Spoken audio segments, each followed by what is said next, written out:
Working Cows Podcast, episode 181. Welcome to the podcast that gives producers a platform to discuss and share paradigm-challenging practices. Practices that have increased the effectiveness of their operation and the joy that their families have received from this lifestyle.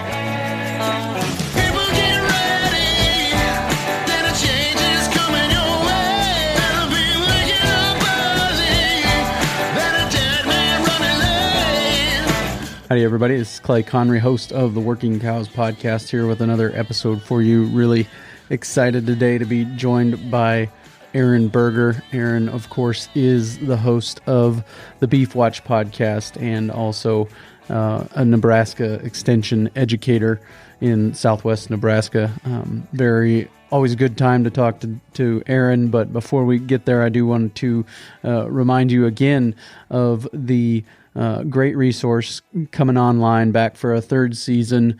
The Field Work Podcast hosts Mitchell Hora and Zach Johnson discuss issues related to soil health and sustainable farming every week. New episodes drop on Wednesdays.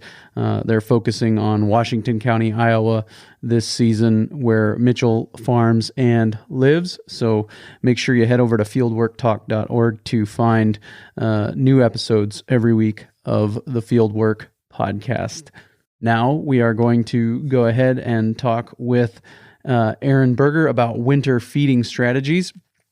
Very good discussion I'm looking forward to with Aaron about not just what to feed, but also how to feed it, different benefits and drawbacks of the different options that we have for our winter feeding. So, some of you listening in the Southeast might think, well, this is a little late, but here in the West and in the Midwest, upper Midwest, and in the West, we still have some potential for significant snow cover and winter feeding scenarios yet to come. So we're going to talk to Aaron about how do we do that in a way that will ensure benefits to the cattle, to the land, to the finances of the business, and how do we get the most bang for our buck from all those things. So Aaron, thanks for joining me today on the Working Cows Podcast. Clay, thanks for the opportunity. It's good to be with you. Good to have you back. Been experimenting some at my own house, and the Working Cows Podcast has been a good place for me to take some of those experiments I'm doing and talk to somebody who might have more wide-ranging knowledge or more experience than myself, and ask some questions about what I'm doing and make sure that it's a good strategy. So today I wanted to talk to you about winter supplementation and about some of the different options available, and then about some of the different strategies and ways of getting those things out to the critters that we are taking care of. So I guess kind of if you want to set the framework for how you think about the difference maybe between substitution and supplementation when it comes to winter feeding, I think maybe that's a place to start, and then we'll dive off into the supplementation side of that discussion.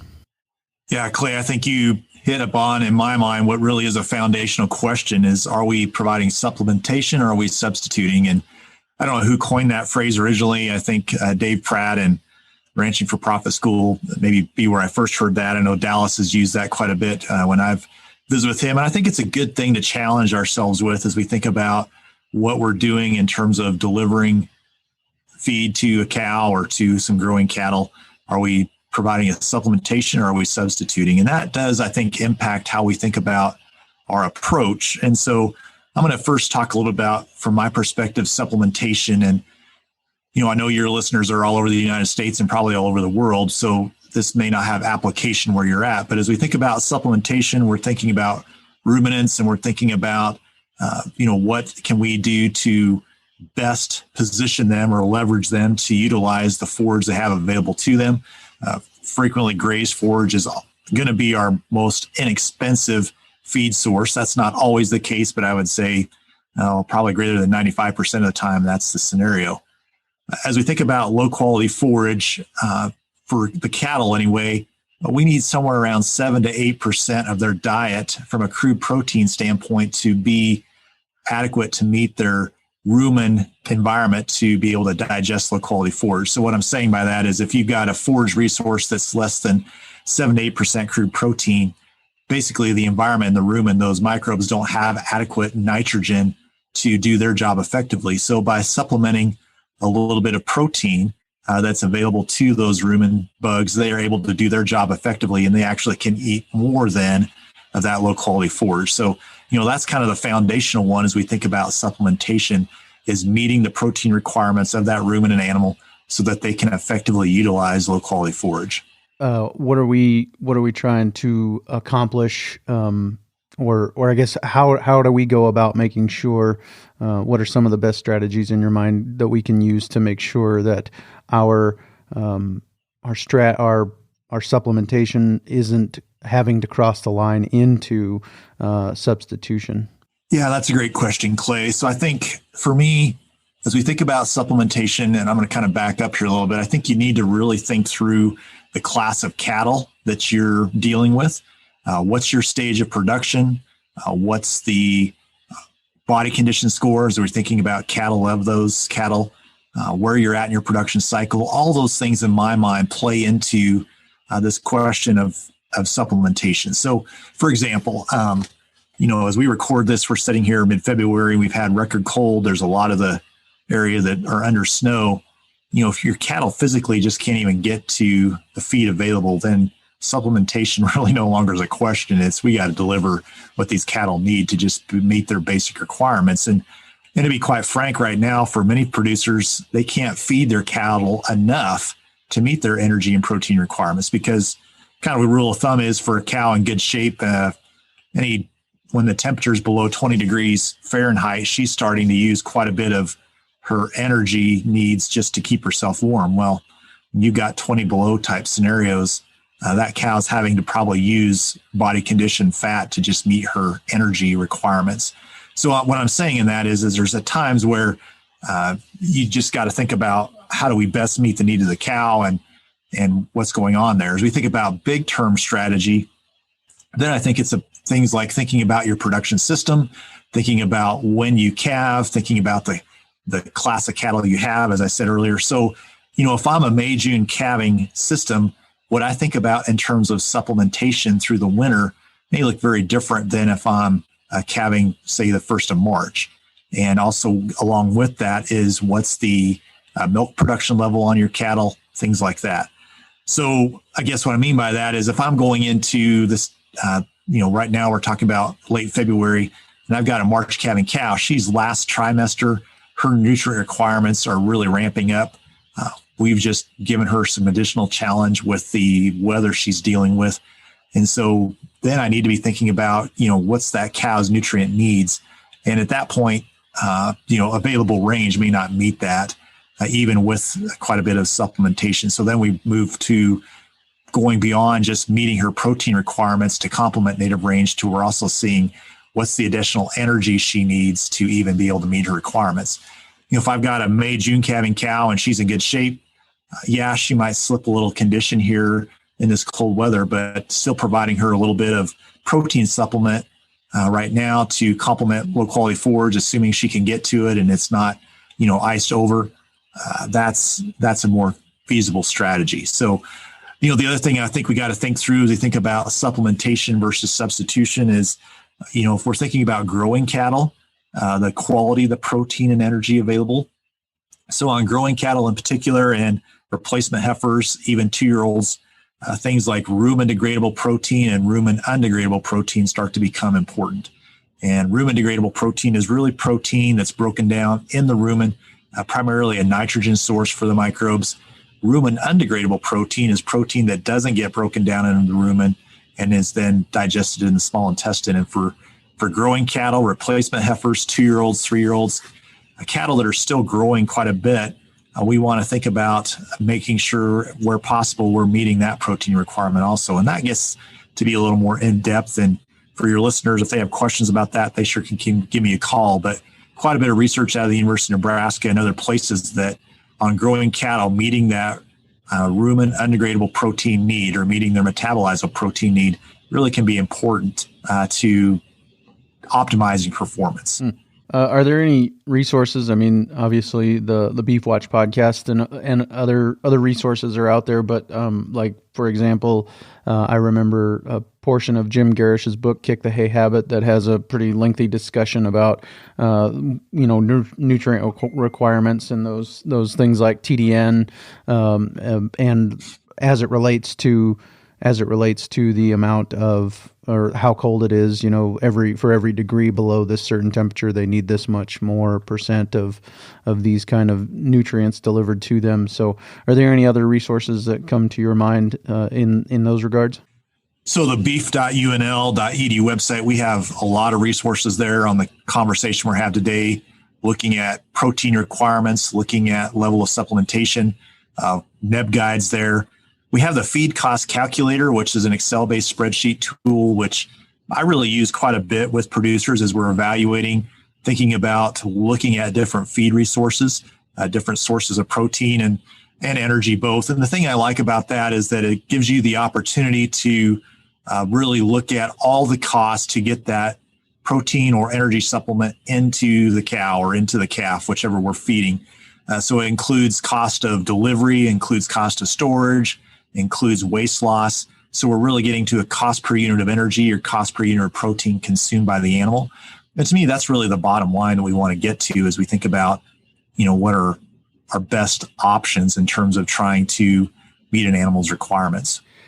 In that regard, is there a year in, year out winner in that regard of options for protein supplementation or for supplemental feeding in general? Yeah, I think, Clay, again, I think this is going to sound like a cop-out a little bit, but it depends. Mm-hmm.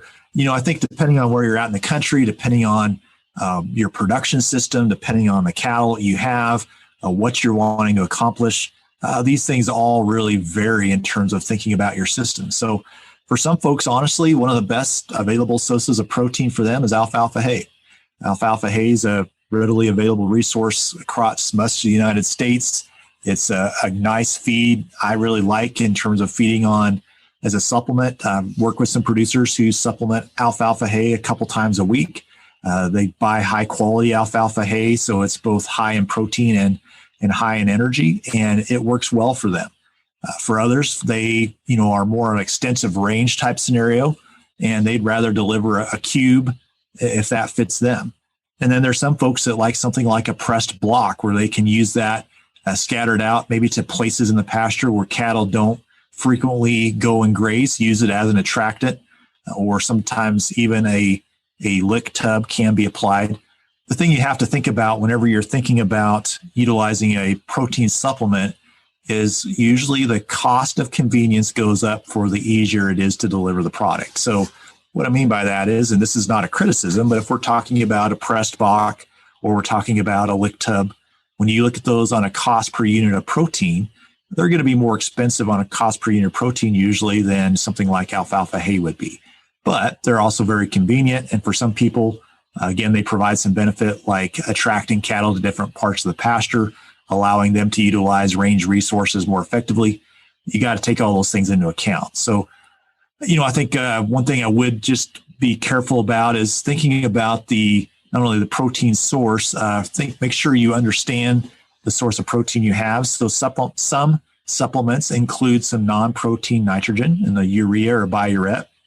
And I think kind of a good rule of thumb in my mind is, on mature cows, I would not have more than 25% of the protein in that supplement coming from a non-protein nitrogen source. So, for example, if you've got a 38 or 40% cube, then I would probably encourage you not to have more than 8 to 10% of the protein in that 38% cube coming from a non-protein nitrogen source. If you're dealing with something like growing calves, then I would reduce that to less than 15%. Again, growing calves just need a different quality of protein than maybe a mature cow does. So those would be some rules of thumb, I think, to think through. The other thing you got to think about when you're looking at a protein supplement is not only what's the protein there, but what am I getting along with that? So, in Nebraska, we've got excellent sources of distillers grains. You do there also in South Dakota. And so distillers grains is a nice high quality protein, but also with that, you get a very high energy fiber-based energy source that really complements low-quality forage well, you also get quite a bit of phosphorus with that. And so looking at the whole package, what am I getting, really becomes important, I think, as you consider a supplementation program. The other thing we need to think about if we're going to be using that is that's really designed to be fed on a daily basis. If we're going to be using a protein supplement with a non-protein nitrogen source. And again, we need to have some energy available for those microbes to use that nitrogen to reproduce themselves.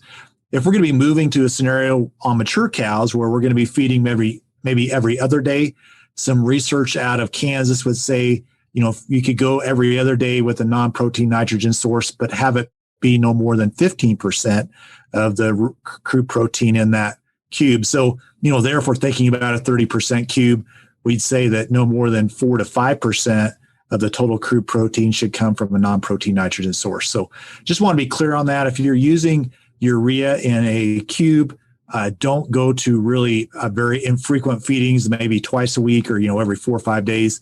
That's really lends itself more to an that really lends itself more to a all natural protein. And I would say also with that, a fiber-based protein, we're looking at something like distillers grains or alfalfa hay, and not a protein source that also has associated with it some fermentable grains kind of scenario. We can really cause some fluctuation in rumen microbes in that kind of scenario and not be a healthy situation. So just again, a couple things I think it's important to know and understand as we think about using urea in a protein supplement. Very good. Yeah, I appreciate that clarification. Where do you find that information generally when it comes to DDGs and things like that? Are some of those places that are producing the distillers grains, are they providing that information, or do you need to send it off to have it sampled or some of those things? Yeah, so I think when you work with, if you're buying a commercial product, I think it's appropriate to ask the supplier, tell me about what's in this product. They'll list some things on the tag, but oftentimes they're not very specific necessarily. They'll list some feed ingredients, and they might say something like plant-based protein. Well, tell me what's really in here. And they should hopefully, if they want your business, be able to deliver that to you to tell you what's there. Obviously, the major things in that, in terms of phosphorus content, calcium content, they should provide. If you're thinking about buying more of a commodity type scenario, commodity supplement, like just dry distillers grains that you would feed, or canola meal, or for folks who are listening to us from Oklahoma, Texas, some of the South, cottonseed meal, those things, there's some book values for those that can get you pretty close in terms of the energy and protein content there and help you think that through. If you're thinking about something like alfalfa hay, you do need to get that tested and know what you got. There's just tremendous wide variation in quality. I've seen some alfalfa that was as low as 12% crude protein and actually down in the 40s from a total digestible nutrient standpoint. And, when I talk about 40s, that's like wheat straw energy quality. So that's not very good.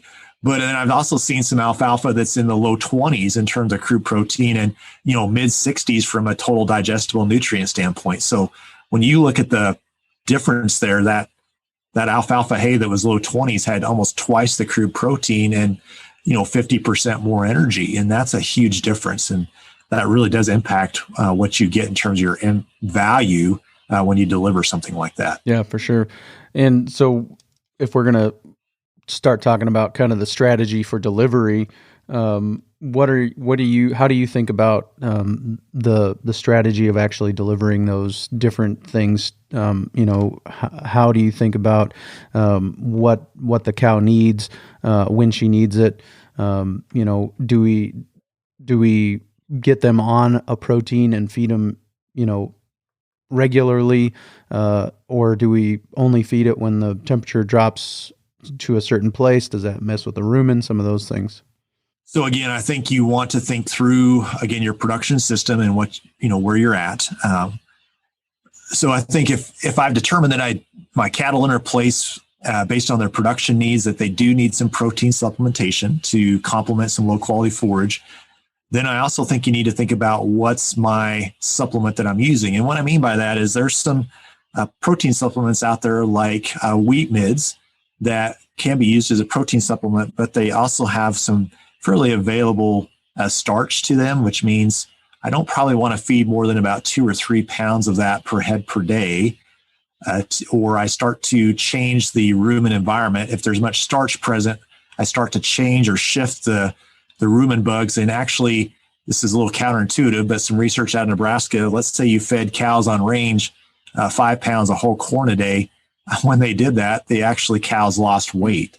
And you think, well, how can that be? Well, what happened was you're shifting the population of the rumen bugs present. And so that starch that's in the corn was actually having a negative impact on the availability of the bugs in the rumen to then digest forage. And so what I mean by that is if you have a protein supplement that also has some energy coming from a starch-based source, then I think you don't want to, maybe feeding that every day is actually your best option because we don't want to mess with the rumen bugs. If we're using something like distiller's grains where we've got a fiber-based energy source because we've pulled all the starch out when we go through the ethanol process, the fermentation process, then maybe we feed twice a week where, maybe those cows need 2 pounds of a protein supplement on a per head per day basis, 2 pounds of 30% crude protein, but we could actually feed that maybe 7 pounds twice a week, meet that cow's energy and meet that cow's protein requirements, but we don't need to deliver it every day. Something like alfalfa hay, again, maybe twice a week is going to be adequate. And there's some data out of Oregon, some other places where they've actually gone to once a week in some scenarios and not seen much detrimental impact to that. I guess I would probably be more comfortable with twice a week than once a week. But depending on your scenario, that depends on what you want to do. The thing I like about also feeding more less frequently, so maybe moving from an everyday or 4 times a week to a 3 or 2 times a week, is if you're feeding a low level, that gives everybody a chance to get some. So, for example, if I'm only feeding 2 pounds a day on average, if I go to twice a week, that means I'm delivering 6 or 7 pounds, and I just give everybody then a greater opportunity to get some. This also works well with something like alfalfa hay. Let's say I'm feeding some 20% alfalfa hay, and I think I need to feed on average 3 to 4 pounds a day to meet their protein requirements. If I do that, that's actually, somewhere around 28, 30 pounds a week. If I feed 15 pounds twice a week, then everybody has a greater opportunity to get some. So just some logistics, thinking about making sure everybody gets some. Those are things that need to go into that. The other thing I think you got to think through if you're using something like alfalfa hay is if I feed less frequently, I also may reduce the change, or I may think about how that impacts cow behavior. So I've seen some situations where if you're feeding more frequently, the cows kind of stand around and wait for you to come, right? And if you're feeding less frequently, I think we can encourage cattle to go out and work and maybe not make welfare cases out of them where they're just standing by the gate waiting for their next meal. Yep. Yeah, and I guess is there a clear winner, or again, I suppose it depends, but is as far as the cost of not just the input but the inputting, I think I'm not sure if that was original with Ranching for Profit, but I think that's another one of those things that they will point out frequently is it's not just the cost of the inputs, it's the cost of the inputting. Is there, in your mind, a clear winner in that regard as far as the different options for supplementation? Yeah, and this it depends. I think always is my scenario here. So I think when you look at overhead cost, some of those things, if you have them, obviously there's the overhead expense just directly related with that. There is the cost obviously of the labor and equipment to go out and deliver at, and then you got to look at what's the number of head that we're doing that for. So if I'm going out and delivering, cake to 10 head, I still had to drive the pickup out there. If I'm going out and delivering it to 500 head, that overhead cost per animal unit drops significantly. I do think you have to think about, for example, what am I doing in my production system? On many ranches, they're going to have a tractor because that's part of what they think they need to have to, feed hay in an emergency. And so there's some ranches I've worked with that said, hey, if we got this tractor, we can use alfalfa hay as a protein supplement. We also may need to have some hay on hand for blizzards or times of the year where we just need to deliver hay. So that tractor's an overhead cost, and alfalfa fits us then as a way to deliver some protein supplement.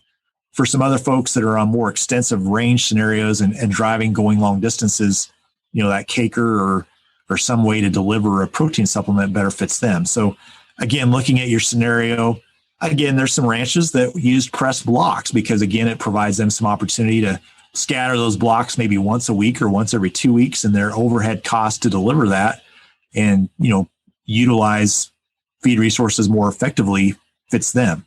So again, you got to think through your resources, your scenario, what you have available to you. And then there's just not a clear, this is the way you ought to do it. There's just not a recipe. Yep. What about the actual, with some of the byproduct type things, wheat midds you mentioned, cottonseed meal or whatever the byproduct was there, DDGs, other byproducts that are available in different parts of the country. Is there something as far as consideration with waste on those, as far as just pouring them out on the ground? Should they go in a bunk? Is the expense of the bunk worth the cost or savings in actual waste not being an issue? What's your experience there? How do you think about some of those things? Yeah, that's a great question. So I do have some research done by the University of Nebraska looking at feeding things like dried distillers grains on the ground. This was in meadow and things like that. And, there they were looking at, they felt like 30 to 40% waste when feeding that on the ground. And for some of your listeners, you say, my goodness, you've carried 30, 40% waste. That's a no-brainer. I should feed it in the bunk. And I think that in many cases does make sense to feed things in the bunk. But having said that, bunks come with some liabilities, right? Because if you're not only the cost of the bunk, but you got to move the bunk out there, you got to move it to some other place.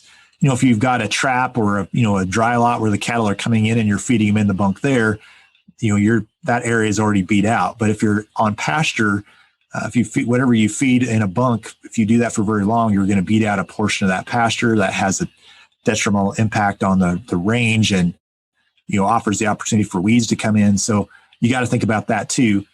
So I guess in some situations, I actually work with people who still feed distillers grains on the ground, but maybe they feed it, in piles, or they feed it on buffalo grass sod or blue grandma grass sod.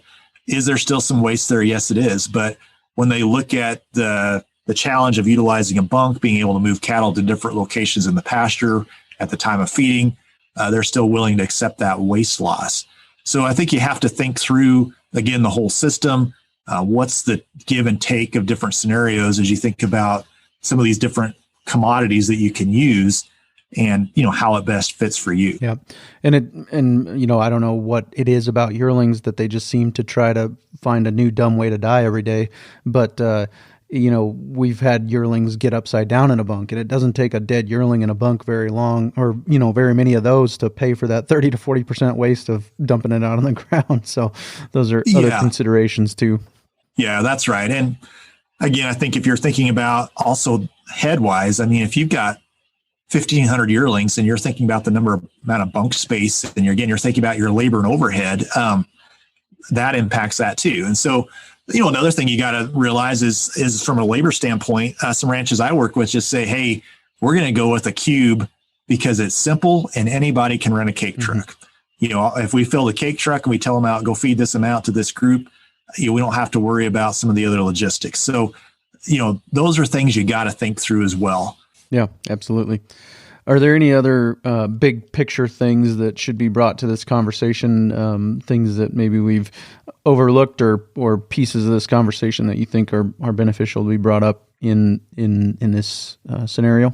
Again, I think from my perspective is just thinking through your whole production system, understanding, what protein supplement does for you. I think understanding also cost. And I think one thing that Dallas did a nice job when I taught the ranch practicum class with him is, talked about we want to meet an animal's protein requirements, but once those protein requirements have been met, we have to ask if we're feeding more than that, what's the cost of that? And, there's sometimes I'll see scenarios where people really haven't thought through their hay situation or tested their hay.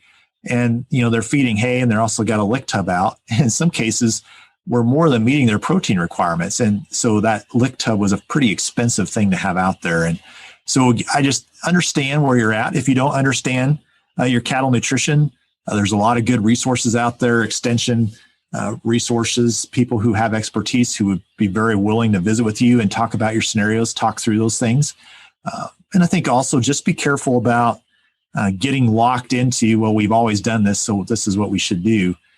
Be evaluating that. And then I think another thing for me is looking at what I would call points of leverage. Where are there places in the system where some strategic supplementation really provides us a lot of value? And, where's that opportunity? There's some folks who are now moved to later calving, and at late summer, especially their young cows, are having a challenge getting them bred.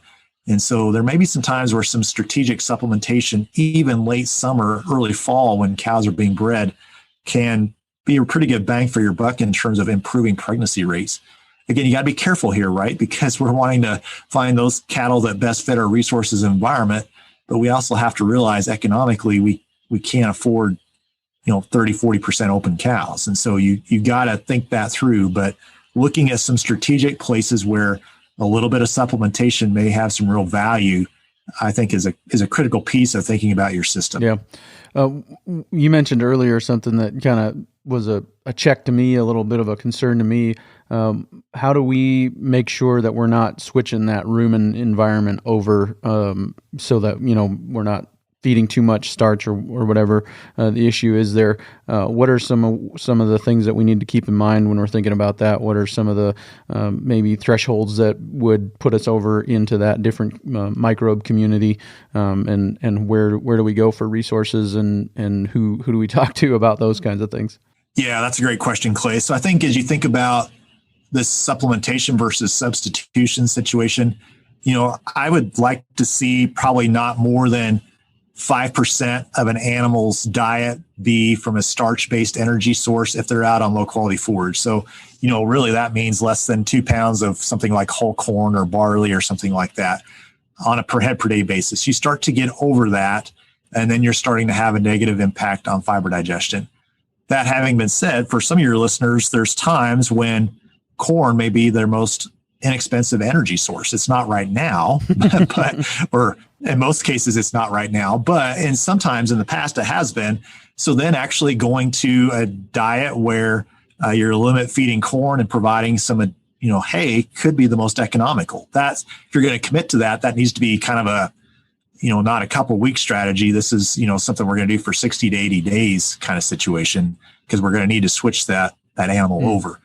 As you think about protein supplements, things like wheat mids do have some readily available starch in them, where something like distiller's grains, the starch has been pulled out. So what's the energy source? If it's a high quality fiber-based energy source, that, I'm not so worried then about the impact to the rumen, because we're dealing with this fiber-based energy source. But if we're dealing with something that's got some starch in it, then we need to pay attention to that. So, if you're not familiar with that, again, visiting with some knowledgeable people who understand that. Extension resources are often a great personnel to visit with that, people who've done the research, and they can kind of guide you as you think about if you're considering some options.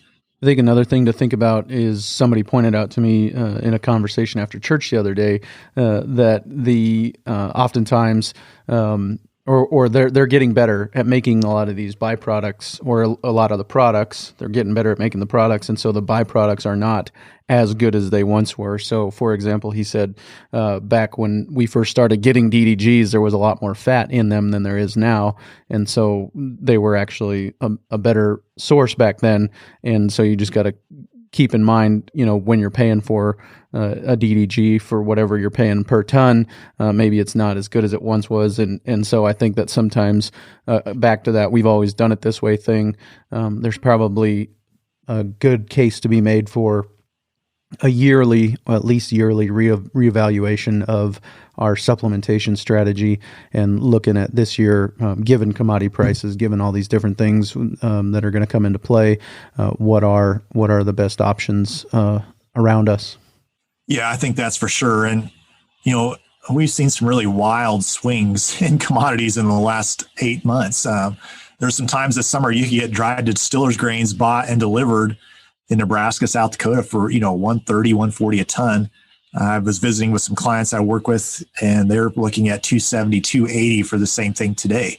Well, that's a huge difference. And so, what made sense 6-8 months ago may not make sense today. So you're right, Clay, you gotta be evaluating and thinking that through. And then I think also, looking for a strategy, I think maybe that's going to work as best you can see long-term. And what I mean by that is it doesn't work very well for me to feed dried distillers grains this year and then maybe jump to alfalfa hay next year and canola meal the year after that. The logistics of making all those things work sometimes can be a challenge. So depending on where you're at in the country, depending on the resources available to you, kind of look historically, what do I think's worked? As I look forward, what do I anticipate I think will work? And then try to build a strategy that maybe allows you to best leverage where you're located. Are there any out-of-the-box solutions that we haven't discussed, or you said oftentimes the forage is the best way or the cheapest feed source that we have available to us. I know a lot of people who have even gone to locking up the cows in a feedlot until calving starts and then putting them out on the forage. So any other considerations or strategies that you see maybe that we haven't considered as maybe outside of the purview of this discussion a little bit? Well, I think, again, thinking about what are the feed resources available to you, what's your lowest cost feed? And what I mean by feed, I'm just not talking about harvested feed, but grazed feed resource. So I'm in Nebraska, and, where I'm at in Western Nebraska, we don't have tons of corn stalks, but if you go to Eastern Nebraska, and for you, Clay, Eastern South Dakota, oftentimes corn stalks are pretty low cost feed resource, except when they get covered up by 2 feet of snow, right? So, but for a lot of people, that's their lowest cost feed resource. And, if I'm in Montana, it's probably native range. And so I think you have to look at where you're at, thinking about your production system. I do really encourage people to, again, think through the whole thing. And when we look at the cost of overheads today, equipment, labor, that's a huge deal. And there are some systems that just lend themselves to have to be high input in terms of labor and equipment. And I would say the Northern Great Plains, that's a January, February calving cow. I mean, if we're going to calve, then we got to know we're going to have to deliver feed to her. And that's going to be, that comes with a cost. And so I think, again, understanding that, thinking about also your development of replacements and the kind of cow you're building. Are you developing a replacement that can fit your resources? And there's a lot of good research that I think has been done by the University of Nebraska, some out of Montana, other places as well, as how we develop a heifer and identifying those that are most adapted early on are probably going to best fit our resources then later. So again, there's a lot of pieces that go into this as we think about trying to match a cow or match resources to a cow. And we need to think about that whole thing.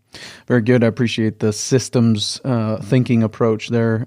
I did solicit some voicemails from my secret Facebook group. So if you are willing, I'll play. I got 3 voicemails here to play kind of along these lines. There's some of the things that we've touched on that I kind of shied away from because I knew that they were going to come up in a voicemail. So we'll let some of these go if you're willing to hear a couple of them. Yeah, that'd be great. All right. So here we go with the first one. Hey, Clay. Quick question for Aaron Berger when you have him on. Curious what his thoughts are to Jim Garish's suggestions of using protein supplements such as alfalfa cake every 2 to 3 days to reduce your cost for protein, and how that might affect the livestock if there is any negative effect. And also, when grazing standing forage or stockpiled grass, is there a point when snow becomes a factor where they are actually exerting more energy going after that forage, digging through snow, than they're actually getting from the forage, or if that is not a concern? Thanks. All right. So what are some of the different ways to maybe get more out of the lower quality forages that we have available to us? Yeah, so I think I'm not familiar with any research looking at something like apple cider vinegar and, using that as something that would enhance the digestibility. I guess when I look at a scenario like this, what I want to think about is what's the feeds I have available to me. So I would sure test that CRP hay know what I have, and then I'd be thinking about what do I need to bring in to complement that, and what can I do with that. So, as I'm thinking about if it's pretty low in protein, then I want to think about what's my best available protein source. But if I'm also needing then an energy, I need to think about what do I have available to me from an energy source standpoint. So, for parts of the country, looking at what's the energy you have available. And this is going to sound, if I'm feeding that hay every day, actually providing a little bit of something like corn, maybe a couple pounds or some other grain that would be an energy source might be okay to come up with additional energy. Let's say I'm feeding some alfalfa and my CRP hay just aren't going to meet my energy requirements, and I've got access to something and my best energy source would be corn. Maybe a couple pounds of that could help, but I wouldn't go over a couple pounds. If I'm having to look at that and say I can't meet their energy requirements with the available feed, then it starts to become more challenging, because we really got to start reaching and thinking about, what are our options available to us. So I'm not sure that very well answered the question. I'm sure be happy to have additional conversation about that topic and try to dive deeper. Again, I'm going to ask questions like, when are these cows calving? What's their cow body condition score? What are you wanting to accomplish? Because there's times when we actually may be willing to let a cow slip a little bit in terms of body condition, because we know we're going to be able to pick that back up prior to calving or something like that. So it just depends on your scenario and what best fits there. Very good. This is one of the ones that I kind of skipped a little bit during our conversation earlier because I knew it was going to come up as far as frequency. So we got a question here about frequency of supplementation. Hey, Clay. Quick question for Aaron Berger when you have him on. Curious what his thoughts are to Jim Garish's suggestions of using protein supplements such as alfalfa cake every 2 to 3 days to reduce your costs for protein, and how that might affect the livestock if there is any negative effect. And also, when grazing standing forage or stockpiled grass, is there a point when snow becomes a factor where they are actually exerting more energy going after that forage, digging through snow, than they're actually getting from the forage, or if that is not a concern? Thanks. There you go. All right. So I guess to answer the first question, yes, I think we can certainly feed fiber-based protein supplements less frequently. I'm very comfortable with every third day. And, I think you could even look at something like every fourth day, in terms of delivering something like a fiber-based protein supplement. So in particular, the question was alfalfa hay. Again, if I've got a high quality alfalfa hay, let's say it's 20% crude protein, and I want to be supplementing, maybe a half a pound of crude protein per head per day, basically that's going to take 3 pounds of alfalfa hay. Well, feeding 3 pounds, twice a week, basically means I'm going to feed 7 or 8 pounds versus feeding 3 pounds. And so again, I'm a fan of that. I think data is pretty clear that there's no detrimental impact. In fact, I think there's benefit. Everybody gets a chance. And then I also think by feeding less frequently, we actually may improve cow grazing behavior. So they're going out and working rather than just standing around every day to get their little bit of alfalfa hay. So, I think there's some potential benefit with that.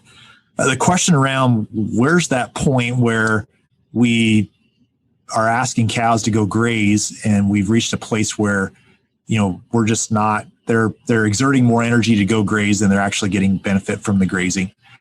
I think then you also got to think about where am I at in my production system? Is this a short-term scenario, or is this going to be this way for the next 2-3 weeks?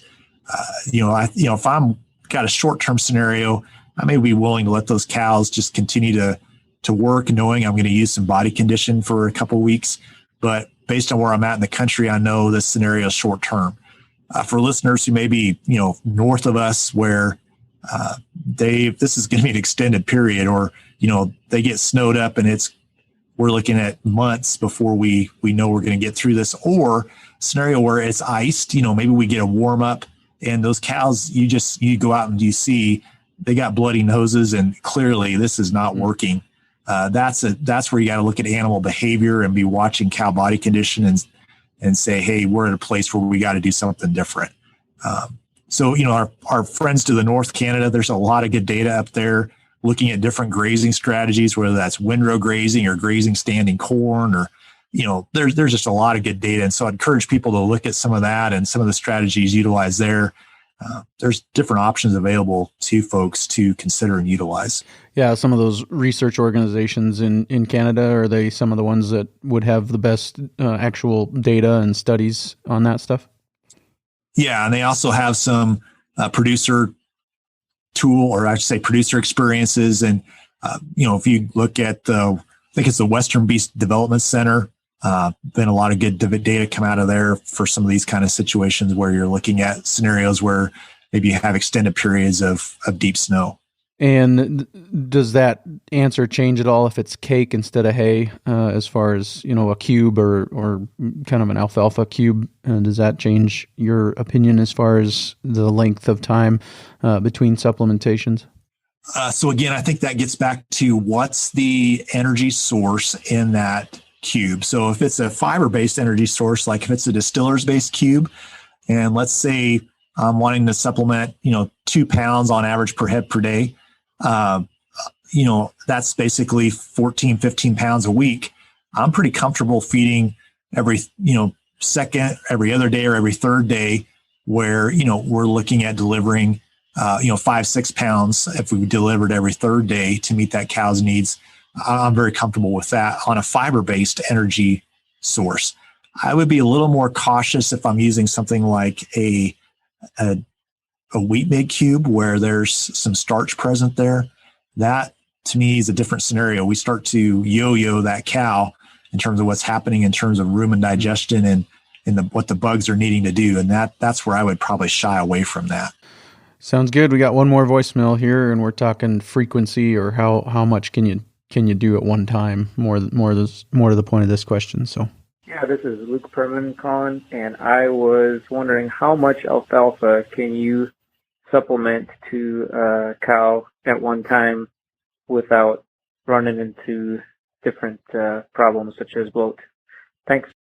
Yeah, so I think the alfalfa question, and he also brought up bloat. I guess I'm not sure what the other feed is that's going with that. If we're out on a dormant native range, there's some folks I work with that almost feed alfalfa hay exclusively sometimes. I don't necessarily recommend that, but if that's what they got, that's what they use. So I guess if you're thinking about it just again as a supplement, I think as infrequently as, every 4 or 5 days alfalfa, you could do that.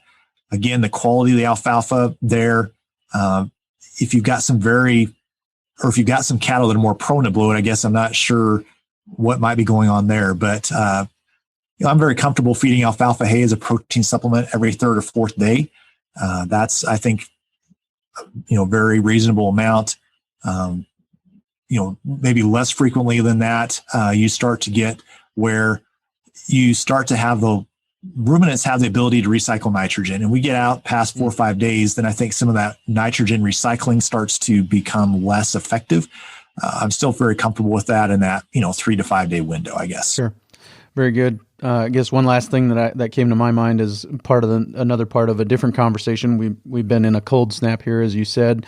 Most of the country, it looks like, has been in a cold snap relatively, but we've been haven't seen above zero. This is the first day I've seen a thermometer above zero since, I think, last week, Monday, so 8 days ago or something like that. So these have been common conversations we've been having here at church, and one of my board members said, he buys his DDGs, he buys it straight as DDGs, and then he mixes in the corn. He says, because I'm paying DDG price for 60/40, and so I can mix that corn in cheaper if I buy it by itself a lot of times. And so that was just another thing that came back to my mind, and a consideration that I hadn't thought of myself. Yeah, and I think that gets back to cost per unit of energy, cost per unit of protein, and also that convenience factor. So, if you're going to start doing some mixing of things yourself, make sure you have a good mix, and be very careful about mixing yourself things that, like, mineral mixes, things like that. It's pretty hard to get a quality, consistent mix. Just be real careful about that. If you're mixing something like commodities, like I'm going to mix some distiller's grains and cracked corn or something like that, that's maybe not quite so important. But some people will buy a mineral supplement that has protein in it, or you might be thinking, well, I'm going to mix some myself and do something like that. Be careful about that. Getting a consistent mix is challenging, and then you can also make some mistakes or have some problems if you don't get it done well. So I guess I would just caution your own mixing unless you've got the right equipment to do that well. Sure. Good considerations there. Aaron, appreciate your time today. This will come out towards the end of March, kind of the second to last week of March. So any questions or any events or anything that you're aware of as far as content coming down the pike that you'd like to call people's attention to for that time of year? I think obviously with the pandemic situation, there's a lot of the traditional programs that have been face-to-face are now available online. And so for folks who are interested, there's a lot of upcoming webinars through the University of Nebraska that you can join from anywhere in the United States, and they're also archived on the Beef website. So I would encourage people to go check those out. The nice thing about those archives, you can go watch them at your convenience, and if you didn't catch the first time, you can watch it a second or third time. So I think if there's been a benefit of some of the challenges we've seen in the last year is just how information is more readily available in many cases than it has been. Still prefer and like the face-to-face type conversations, but for convenience, people have access to a lot of good resources and information sources that maybe didn't have 18 months ago. And on some of these cold winter nights, there's a lot of good things to go take a look at and spend your time with in terms of some research-based information. All right. So show notes page for today, workingcows.net/181. workingcows.net/181 will be a show notes page for today. There'll be a link there to beef.unl.edu, and I see the calendar even has an RSS feed that you can subscribe to, so get notifications through that way, or obviously the calendar. You can add their calendar to your calendar and see the upcoming webinars that they've got coming up. So very cool. As always, be sure to check out the BeefWatch podcast and associated newsletter. So anything else, Aaron? I think that's good on my end. All right. Well, thank you so much for your time today. Appreciate it. I appreciate again the opportunity. Coming up next week, we will be talking to Chad Connard, and good opportunity there. Really looking forward to that conversation. Going to talk about some stockmanship things, going to talk about how we can use stockmanship to answer some of the objections that come our way from the climate crowd, the climate concern crowd, which we're all concerned with making sure that we're getting a good return on our investment. Personally, my concern is making sure that God gets a good return on his investment of entrusting me with the land that I am managing. And so it's not that we're not concerned about the environment or the climate, but there are those out there who are seeking to manifest some level of control over the decisions that we make for in those areas. And so we want to make sure that we are doing everything that we can to provide a good answer for those questions that come up. So we're gonna tackle some of those things with Chad next week on the Working Cows podcast. We'll see you again real soon. We invite you to visit workingcows.net to subscribe to the show via iTunes or Stitcher. You'll also find detailed show notes pages, resources from our guests, and the industry leaders who have influenced them. For more ideas on putting your cows to work for you in a more profitable way, tune in next week.